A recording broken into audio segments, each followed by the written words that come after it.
Okay, in this video, we're going to be talking about where does Izzy go from here, because it seemed like the division is moving past him. It's moving past him.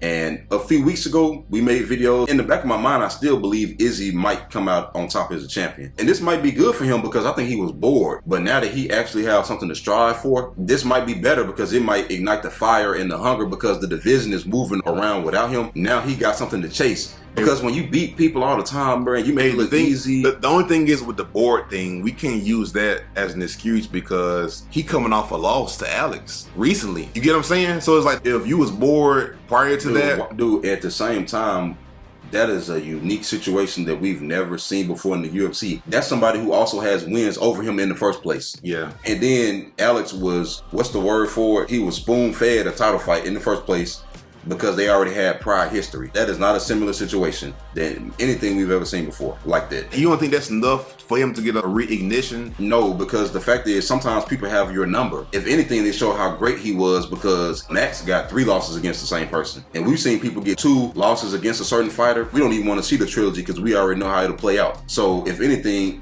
it make Izzy look good that he was able to get that one. And he was winning that second one. It's a whole lot going on with that. That was a unique situation.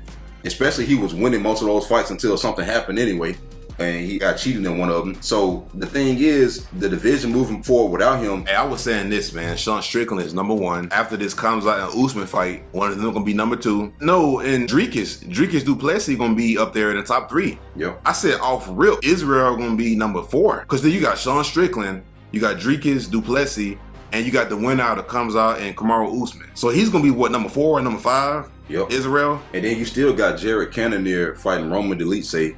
If one of them can win impressively, they up there too. So wouldn't it be crazy Jared being ranked higher than Israel Adesanya when he got embarrassed by him? Ain't that crazy? That's how fast the division can move. The reality is right now, Izzy is looking like the odd man out. It's so funny because the one fight that you lose that people thought that you was going to win more easily than any other fight, that's the one you lose, and then you lose everything after that. Ain't that crazy? Yeah. But the reality is, he's in a bad spot right now, man. He in a bad spot right now. You gotta understand, now you got Dricus up there. Realistically, can he beat Dricus right now? And Dricus on fire, you know. And then you got Jared Cannonier. Well, ain't no point in saying that. I don't think Jared ever can beat Israel Adesanya. Stylistically, it's not a good matchup. Sorry. Yeah, but what I was saying is, I think Izzy, he may have some hope in the light heavyweight division because the only division other than the flyweight division that's worse than the middleweight division right now is the light heavyweight division. Man, they on their they might have the It Clown might be champion in a year from now. Pennywise might be the champion. See you in your dreams. Man, look, they on their 5th string quarterback at this point. Put in the other quarterback. Come on. Wait a minute. But that's why I was saying, Izzy, he's one of the all-time greats. And I think if he would have beat Sean Strickland, he probably would have been tied with Anderson as greatest. I mean, it's all subjective.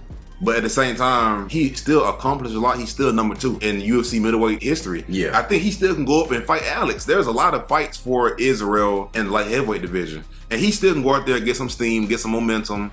You know, maybe avenge a couple losses that he got in the light heavyweight division, then possibly come back down. We don't know what's going to happen a year from now. He might could go up and beat Jan right now. Yeah, beat Jan, avenge that loss, and then maybe in a couple fights, we don't know what's going to happen because if Khamzat going to be champion, we don't know who's going to be champion in the middleweight division, man. So if Izzy can just go on a win streak, go up and get the light heavyweight belt, and then just be patient and just wait. Because right now, with Johnny Walker and Magomed fighting, man, wouldn't that be crazy if we end up seeing Izzy fight somebody up there? I don't think Izzy could be neither one of them. Yeah. They're just 2 big guys, man. Them guys 6'4", 6'5". Yeah. Because, you know, Yuri already fighting Alex. So I don't think that Izzy automatically qualifies for a title fight at light heavyweight. He needs to win one, at least. Yeah. Hey, maybe Jan. Maybe he got to fight a Jan or... What's the guy named? Nikita. I think Izzy versus Nikita might be interesting. That's so sad, bro, because Nikita might can win that fight. He might go there and knock something out, man. He's dangerous. He might can win. But the thing is, I'm saying you can't count Izzy out because the light heavyweight division is thin. It's not like you got John Jones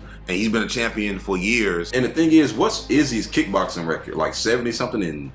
Yeah, you got, what, 4 losses? Bro, Izzy don't have that many losses altogether. It ain't like Izzy lose a bunch of fights back to back to back. Like, he always win a bunch of fights and then something happened. You know what I mean? Hey, another thing is, a lot of these guys coming up in weight class, man, because if you look at Thiago Santos, I know Anthony Smith dropped the ball, but he still had more success in the light heavyweight division than he did in the middleweight division.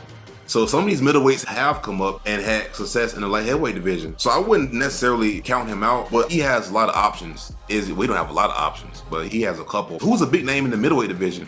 A big name? I'm talking about who's a big name who's not Dricus, Sean Strickland, or Khamzat. He's not fighting Marvin for a third time. We don't even want to man. At the point talking about Paulo Costa right now, but it wouldn't be a bad one. But it just, he screwed up. No, it still would be a bad one because Paulo has done nothing since that loss. No, that's not what I'm saying. I don't think people really care about Paulo right now, as of right now. If Paulo would have fought Khamzat, the loser could have fought Israel Adesanya. I'm going to tell you a bad fight for Izzy. Who's sitting right outside? Brandon Allen.